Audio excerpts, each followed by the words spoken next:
हम लोग पढ़ते हैं बिहार की नदियाँ। बिहार की नदियाँ पहले उत्तर बिहार की नदियाँ, फिर दक्षिण बिहार की नदियाँ। उत्तर बिहार की नदियाँ में पहले नंबर पर आती है घघरा। घघरा नदी जो उत्तर प्रदेश से बहते हुए आकर के सारण जिला में गंगा से मिलती है। घघरा नदी उत्तर प्रदेश से बहते हुए सारण जिला में आकर के घघरा नदी सारण जिला में आकर के गंगा से मिलती है। उसके बाद ये गंडक नदी वाल्मीकि नगर नेपाल से निकलती है। नेपाल से निकलती है और वाल्मीकि नगर होते हुए मुजफ्फरपुर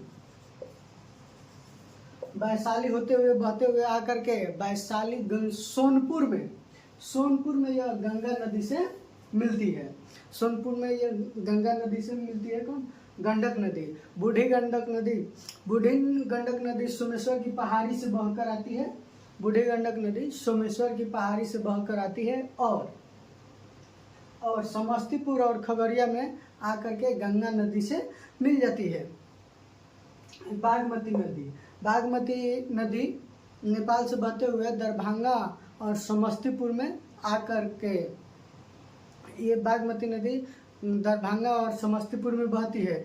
फिर उसके बाद में कोसी नदी का उद्गम स्थल गोसाई धाम जो नेपाल में पड़ता है। गोसाई धाम यह नदी बिहार का शोक के नाम से जानी जाती है। बिहार के शोक के नाम से ये बहुत राह बदलने में माहिर है, जिसे बिहार का शोक कहा जाता है। ये कमला और बालन लिखा गया है, लेकिन हम लोग जहाँ तक रामायण में भी इसकी चर्चा है कमला और बिमला के नाम से इसकी रामायण में भी चर्चा है।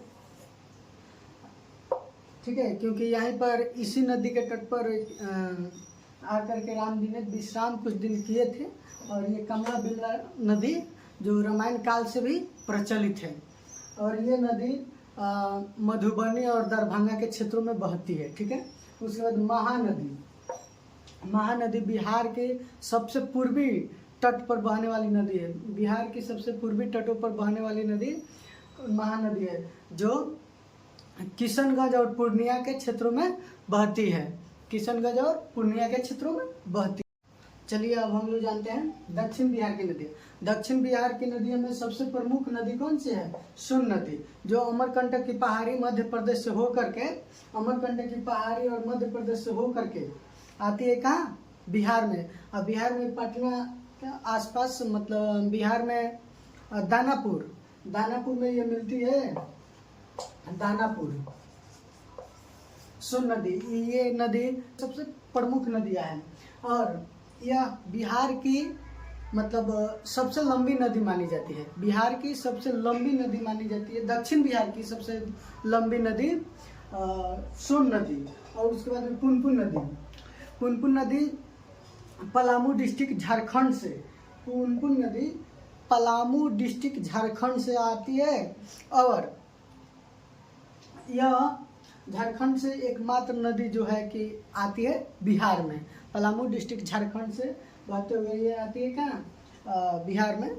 और उसके फाल्गु नदी वह नदी है जहाँ पर गौतम बुद्ध को इसी नदी के तट पर ज्ञान की प्राप्ति हुई। इसी नदी के तट पर एक जो कुआर में मेला लगता है, विष्णु मेला, जहाँ पे पितृपक्ष का मेला बोला जाता है। वो मेला इस फाल्गु नदी के तट पर ही, जो कि पितरपक्ष में लगता है। ये नदी रेत से दबी हुई रहती है।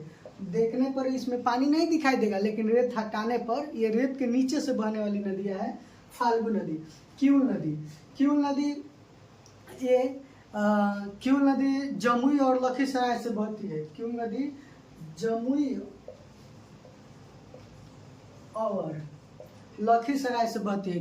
जमुई और लखीसराय से बहती है। उसके बाद हम जानते हैं कर्मनाशा नदी यह उत्तर प्रदेश की सीमा पर बहने वाली नदी है।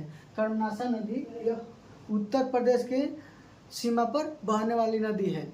ऐसे उत्तर और दक्षिण बिहार के बीच में बहने वाली नदी है, जो इसको दो पार्टों में बांट देती है। वह नदी है गंगा नदी।